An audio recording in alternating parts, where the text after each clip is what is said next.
Ladies and gentlemen, let me tell you something.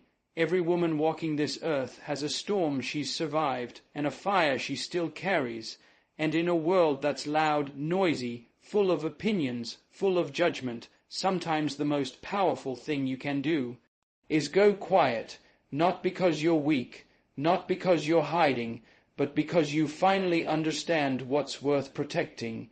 You see, not everything needs to be shared, not every thought, not every dream, not every tear.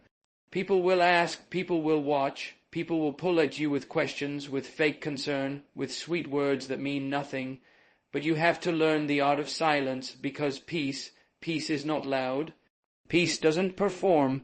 Peace doesn't explain itself. Some things, your plans, your pain, your growth, that's sacred territory, that belongs to you and God, that belongs to your future, not their commentary. You start sharing with the wrong people, and they'll start watering your roots with doubt, and doubt doesn't grow anything. It kills it. You don't owe them access just because they're curious. You don't owe them your energy just because they're close. You've got to protect your circle, your space, your spirit, that energy of yours. That's royalty, and royalty doesn't just show up anywhere for anyone. You've cried enough. You've healed enough in public. You've explained yourself to people who never wanted to understand you in the first place. Now it's time to stand, to speak less, to move smarter, and to protect that peace like it's the last bit of air in the room. Because when a woman learns to guard her soul, she becomes untouchable, unshakable, a force this world can't manipulate. So keep your next move quiet, keep your peace loud, and never apologize for choosing yourself. Not now, not ever.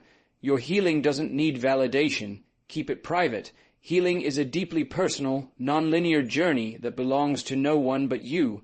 It doesn't ask for applause, doesn't require an audience, and doesn't need the world to approve it to be real. The truth is, healing is messy. It's sacred. It happens in quiet moments, in tears that fall behind closed doors, in conversations you have with yourself when no one else is around. It's in the late night thoughts you untangle and the decisions you make that no one understands but you. It's not always graceful. It doesn't always look strong, but it's yours, and it's real whether or not the world knows about it. We live in a time where people feel obligated to share every aspect of their journey online, where healing has been repackaged as content, and vulnerability has become performance. There's pressure to prove your growth with perfectly worded posts, to turn your pain into a story that earns approval, likes, or sympathy. But true healing isn't about proving anything. It's about becoming whole again, even if no one notices. It's about making peace with the parts of you that were broken without asking anyone to understand how they shattered in the first place. Keeping your healing private doesn't mean you're ashamed. It doesn't mean you're closed off or emotionally unavailable. It means you've learned that some things are too sacred to be exposed to careless eyes. Not everyone who watches wants you to win. Not everyone who listens truly hears you. And not everyone who claps is clapping for your victory. They might just be waiting for your next fall. When you keep your healing to yourself, you protect it from that noise. You let it bloom without the weight of other people's expectations. Healing is not linear. Some days you'll feel whole, and other days the pain will return like it never left. And that inconsistency doesn't make your progress any less valid. You don't need to explain why you're still struggling. You don't need to document every setback to prove you're still in the fight. You don't need someone to nod in approval for your pain to be legitimate. You are allowed to be human in private. You are allowed to process without witnesses. You are allowed to change quietly. Some of your greatest breakthroughs will happen in silence. Not with a crowd cheering you on, but in solitude, when you finally choose to forgive yourself, when you let go of what no longer serves you, when you decide to stop chasing closure from people who never had the capacity to love you right. Those are not always moments you can explain. They're not always things you can translate into words. Sometimes healing just feels like breathing easier, like finally sleeping through the night, like saying no without guilt, like smiling not for a photo, but because peace has returned to your spirit. There is power in privacy. There's strength in protecting your progress from people who don't deserve front row seats to your becoming. When you heal privately, you give yourself the space to fall apart and come back together without having to perform strength you don't feel yet. You give yourself permission to be honest without having to craft your truth into something palatable for others. You allow yourself to fully feel the depth of what you've endured, and in doing so, you create space for genuine transformation. The validation you're waiting for, the one that says, yes, you're doing enough. Yes, your pain is real. Yes, you're getting better. It doesn't need to come from outside. You don't need someone else to witness your healing for it to count. You don't need someone to applaud every step for it to be meaningful. Sometimes the deepest healing happens in the shadows, away from the spotlight, away from the noise, where you're not trying to impress or convince anyone. Just you, your honesty, your effort, and your resilience. You don't have to package your pain into wisdom for others. You don't have to find a lesson in every heartbreak right away. You don't have to become a teacher while you're still a student in your own process. There is no timeline. There is no finish line. Healing doesn't follow rules. It unfolds as you're ready, and sometimes that means sitting with questions that have no answers for a while. Sometimes it means being misunderstood because you're no longer trying to be who everyone expects you to be. Sometimes it means growing in ways people can't see, and all of that is okay. You are not obligated to make your pain inspirational. You are not required to turn your trauma into a performance of strength. Healing is not for show. It's for you. It's for the version of you that cried when no one else saw.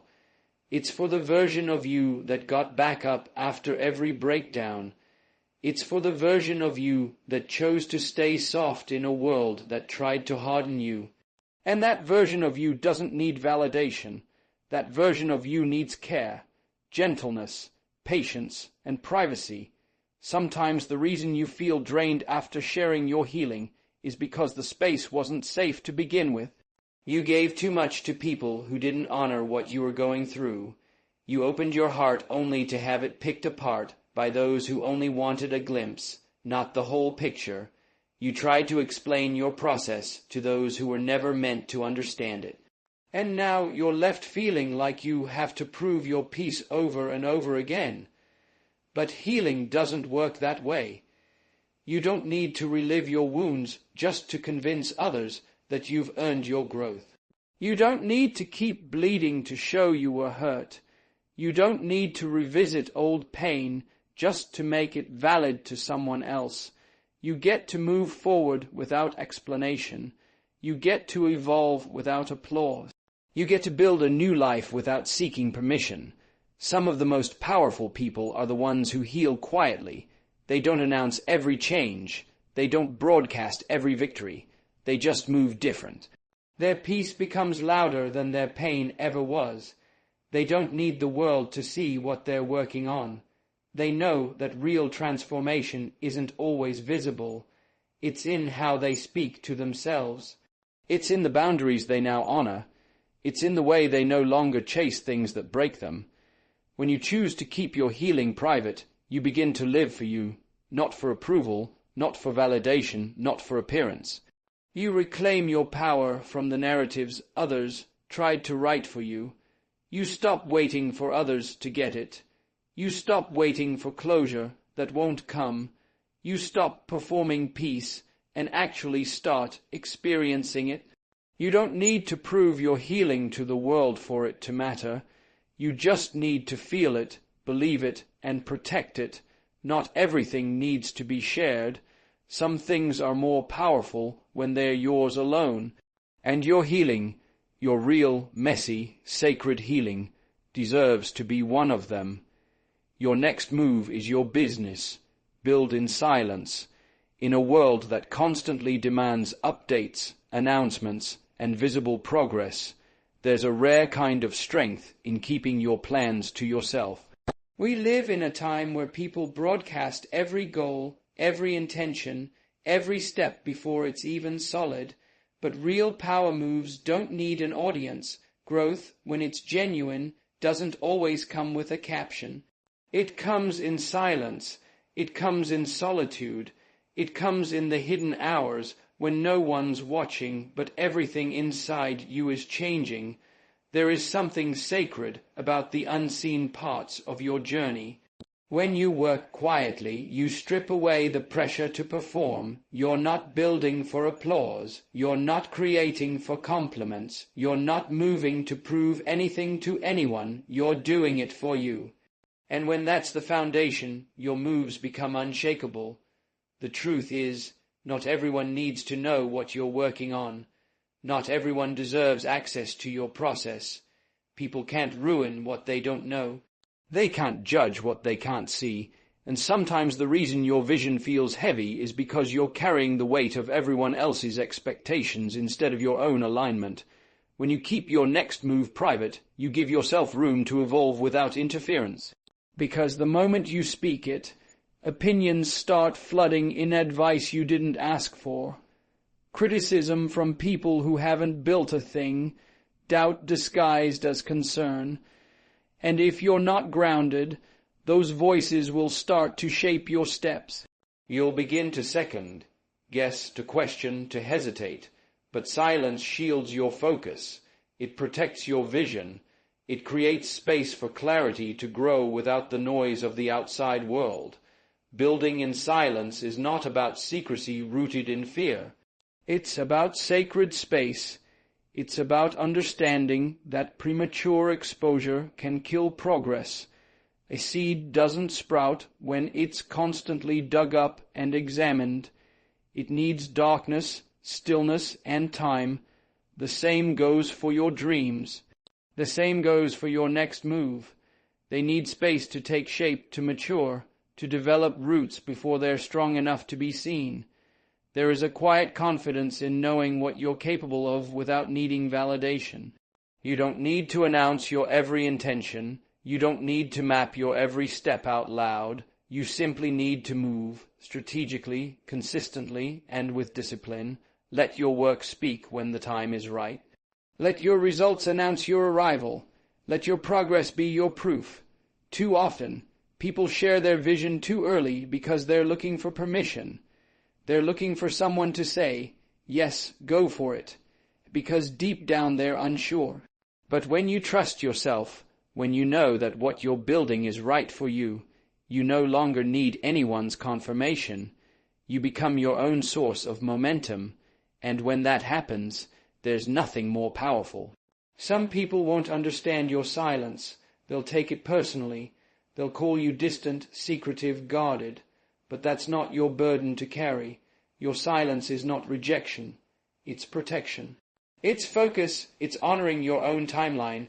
You're not required to make anyone comfortable with the way you move. Your only responsibility is to keep building, keep growing, and stay aligned with the version of you that you're becoming. There's something deeply peaceful about moving without broadcasting. You sleep better. You think clearer. You're less distracted. You stop comparing yourself to others because you're not performing for the same stage. You realize that the race isn't real, that timelines are made up, that progress is personal. When you unplug from the need to be seen, you begin to see yourself more clearly. You start to make choices that serve your soul, not your image. You start to prioritize substance over show, and that's where true transformation begins. Silence allows you to make mistakes without an audience. It gives you room to try, to fail, to adjust. When no one knows what you're up to, there's no pressure to get it perfect. You can pivot without explanation. You can start over without shame. You can learn without being watched. That kind of freedom is rare and it's powerful, because in that space you're not afraid to be a beginner. You're not afraid to experiment. You're not afraid to move at your own pace. And when the time is right, when your vision has roots, when your foundation is solid, you won't need to make a grand announcement. People will see it. They'll feel the shift in your energy. They'll notice that you move different. that your presence carries weight, not because you talked about it, but because you lived it, because you were working when they weren't watching, because while they were scrolling, you were building, while they were guessing, you were creating. Your next move is your business. It's between you and your calling, between you and your creator. It's not for likes, not for comments, not for quick dopamine hits. It's for your growth, for your future, for your peace. And the more you honor that, the more powerful your steps become. Not rushed, not forced, just aligned. Every time you choose silence over noise, privacy over exposure, discipline over attention, you grow. Every time you stay low and build without announcing, you reclaim your energy. Every time you decide to move without explanation, you strengthen your intuition. You stop living for the story and start living for the substance. There is nothing small about quiet moves. They're often the loudest in the end, because when you move with intention, when you build in silence, when you let your work speak for itself, you don't need to explain your greatness. You just walk in it. You just show up, different, focused, powerful, peaceful, and unshakable. Your love and energy are sacred. Don't pour them into the wrong hands. Love is not just an emotion. It's an investment.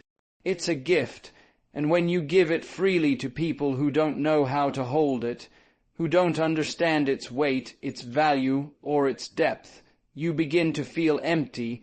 Love is a force. It fuels, it heals, it builds, but only when it's exchanged with mutual respect and care. When it's poured into the wrong places, it doesn't just get wasted. It gets used, it gets drained, and slowly it starts to take from you instead of giving to you. Your energy is your life force. It's not limitless. Every conversation you have, every person you give your time to, every situation you invest your emotions into, it takes something from you. When you give without boundaries, when you keep trying to fix people who don't want to change, when you keep showing up for those who don't show up for you, you're not being generous. You're being depleted. And the worst part is, it starts to feel normal. You begin to normalize exhaustion. You begin to think love is supposed to hurt, that giving is supposed to feel like losing, but it's not.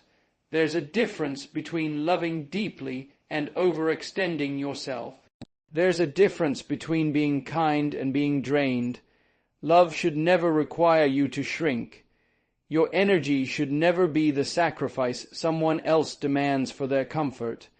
Yet so many people, especially women, are conditioned to believe that selflessness is the highest form of love, that enduring is the proof of loyalty, that staying is a virtue even when it's breaking you. But love is not endurance. Love is not suffering. Real love pours back. It reciprocates. It multiplies. It doesn't drain your soul to keep someone else afloat. It doesn't silence your needs to amplify someone else's. And the moment you begin to confuse emotional labor with love, you lose yourself. You lose your light. You lose the clarity to see who's holding you and who's holding you back. You are not required to love people who abuse your kindness. You are not obligated to keep showing up for those who disappear when you need them most. You don't have to keep choosing people who never once chose you in return. Your love is not a test they have to fail to understand its worth. Your energy is not an unlimited supply for people who only know how to take. You are not a fixer. You are not a savior. You are not a sponge for other people's toxicity. It's okay to walk away from those who don't value you. It's okay to stop giving where you're not growing. It's okay to admit that your love, as pure and powerful as it is, cannot change someone who doesn't want to evolve. Your role is not to be consumed in someone else's chaos. Your role is to love in truth and strength, not in desperation or sacrifice. People will take as much as you allow them to. That's not always malicious. It's just what happens when boundaries aren't clear. When you keep giving without limits, people start to assume that you have none, and slowly they stop appreciating your presence because it's always available. They stop hearing your voice because you always stay quiet to keep the peace. They stop considering your needs because you always put theirs first. You teach people how to treat you by how you treat yourself. If you constantly give your love to people who don't honor it, you're telling the world that your love doesn't require honor. If you pour your energy into relationships, friendships, or situations that leave you drained, you are signaling that your energy has no protection. And when you do that long enough, it becomes hard to differentiate love from exhaustion. You begin to associate emotional depletion with intimacy, and that is not love. That's self-neglect. You deserve to be poured into just as much as you pour. You deserve a love that feels like peace, not survival. You deserve to be held, not just when you're strong, but also when you're tired. And you deserve to protect your energy like it matters, because it does. It's not selfish to be selective. It's not rude to set boundaries. It's not heartless to choose yourself. Your love is sacred. It's powerful. It's not for everyone, and that's okay. You don't have to make yourself small just so others can feel big. You don't have to keep proving your worth by giving endlessly. You don't have to exhaust your light just to make someone else's darkness easier to sit in. Sometimes love is letting go. Sometimes it's saying no more. Sometimes it's realizing that the most powerful thing you can do for yourself is to stop pouring into people who refuse to fill your cup in return. It's not about holding grudges. It's not about bitterness. It's about understanding value. It's about knowing that your love has weight, that your energy is sacred, that who you give it to matters, because where your love flows, so does your time, your peace, your spirit. And that's not something to give lightly. You deserve relationships that are mutual, connections that lift, people who see you, hear you, and care for you in ways that don't demand your constant sacrifice. You deserve to be surrounded by those who make you feel more yourself, not less. People who don't require your silence as the cost of peace.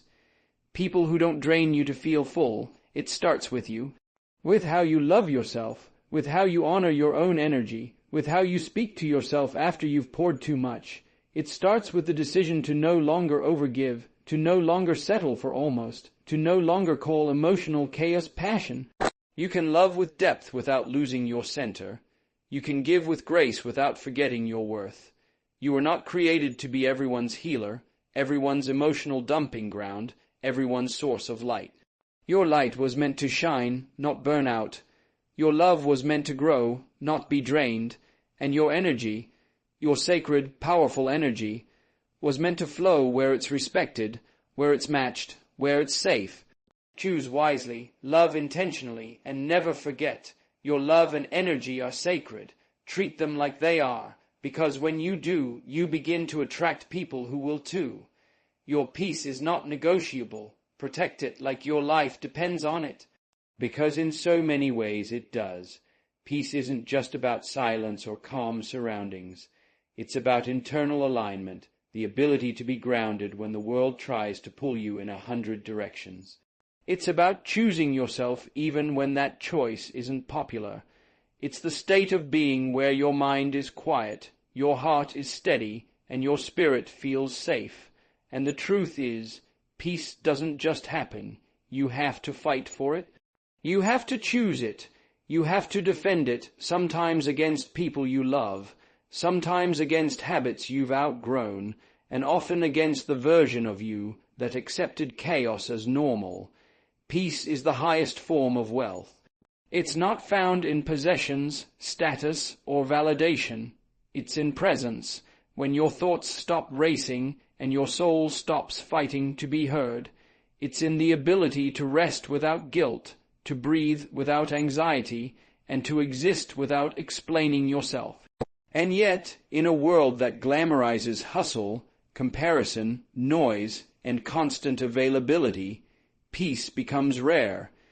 It becomes the thing people sacrifice for attention, approval, or survival.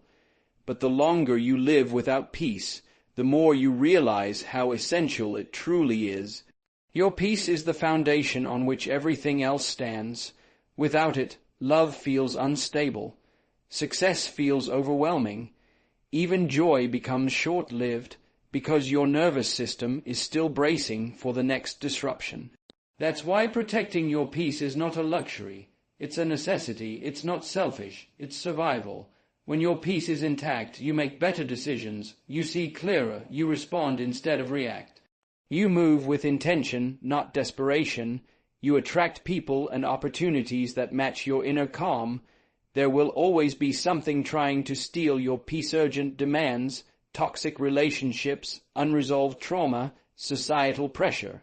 And not all of it comes in obvious forms. Sometimes it's subtle, a conversation that leaves you feeling drained, a friend who always stirs up anxiety, an environment that looks good on the outside but leaves you unsettled within. Protecting your peace means getting radically honest about what disturbs it.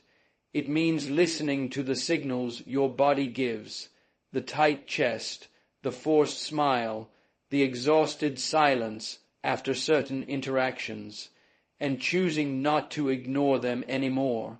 You're not here to be constantly available. You're not here to please everyone. You're not here to explain your boundaries or soften your truth to make others feel better. Your peace is not up for debate. The moment you start negotiating it, giving pieces away to avoid conflict, staying in places that make you anxious just to be polite, you start betraying yourself, and every time you betray yourself, you chip away at your power. It takes courage to protect your peace, to say no without guilt, to leave when staying is easier, to create space from people you once cared for because you now care more for your well-being. It takes strength to choose silence over chaos, solitude over noise, authenticity over approval. It's not always comfortable. In fact, it often feels isolating, but comfort and growth rarely live in the same space, and protecting your peace is the ultimate growth move. You have to unlearn the idea that peace means being passive. It doesn't. Sometimes peace requires confrontation. Sometimes it means making hard decisions, having tough conversations, or walking away entirely. Sometimes it means doing what's right for your soul, even if others don't understand. Because not everyone will understand the changes you make to protect your peace. They'll call you distant, difficult, selfish. Let them. Their discomfort is not your burden to carry. Your responsibility is not to maintain a version of yourself that keeps others comfortable but you miserable. The truth is, people benefit from your lack of peace, the ones who constantly need you to show up for them while ignoring your needs, the ones who call you too sensitive when you express your truth, the ones who feed off your energy but never pour any back in. When you stop making yourself emotionally available to their dysfunction, they'll resist. They'll try to make you feel guilty. That's when you know you're on the right path. Because real peace threatens the ones who relied on your chaos to feel secure. You owe it to yourself to protect your energy like it's gold, because it is. You owe it to your future to build a life that feels good inside, not just one that looks good outside. You owe it to your healing to stop entertaining environments that recreate your wounds. You owe it to your spirit to stop sacrificing your calm just to keep the peace around you. That's not peace, it's suppression. And what you suppress always resurfaces. There's nothing noble about staying in chaos just because it's familiar. There's nothing strong about enduring constant stress just to prove you're resilient. True strength is choosing peace when drama is easier. True strength is walking away when everything in your past taught you to stay. True strength is knowing your limits and respecting them, no matter who doesn't. You deserve relationships that feel like home, not battlegrounds, conversations that nourish, not drain, work that fulfills, not consumes. You deserve mornings without dread and nights without mental battles. And all of that starts with a choice to make peace a priority, a choice to stop over-explaining, over-committing, and over-giving, a choice to stop fighting battles that don't belong to you, a choice to stop proving your worth in places that never saw it to begin with. Your peace is the compass that keeps you grounded. Without it, you'll chase things that look good but feel wrong. You'll mistake tension for excitement. You'll call chaos love. You'll confuse distraction for purpose. But when you protect your peace, everything becomes clearer. The people who truly love you won't demand your discomfort to keep their connection. The right paths will open not through force, but flow. And you'll begin to feel more like yourself, more whole, more steady, more alive. Peace changes everything. It sharpens your discernment. It amplifies your intuition. It reconnects you to yourself. And the more you honor it, the more you realize how much you've been tolerating. Tolerating noise, tolerating pressure, tolerating environments that chip away at your light. Protecting your peace means deciding, from this point forward, that your inner world matters more than external approval. That you are allowed to say, "This doesn't feel good," and leave. That you are allowed to protect your joy, your time, your spirit, even if it disappoints someone else. You are not here to be the dumping ground for other people's chaos. You are not here to constantly fix, carry, or absorb what doesn't belong to you. You are not here to lose yourself in the name of connection. You are here to live a life that feels true, one that feels soft and firm at the same time. A life where your peace is the priority, not the casualty, and that starts the moment you decide it's not up for negotiation, not anymore, not ever. In the end, everything you've been searching for, clarity, strength, joy, freedom, it all begins with peace.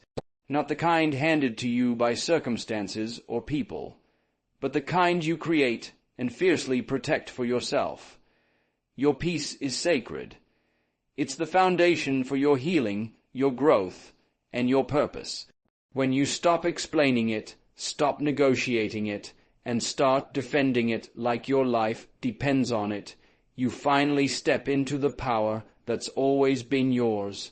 You owe no one an apology for choosing peace, because a woman at peace is a woman in her power, and there is nothing more unstoppable than that.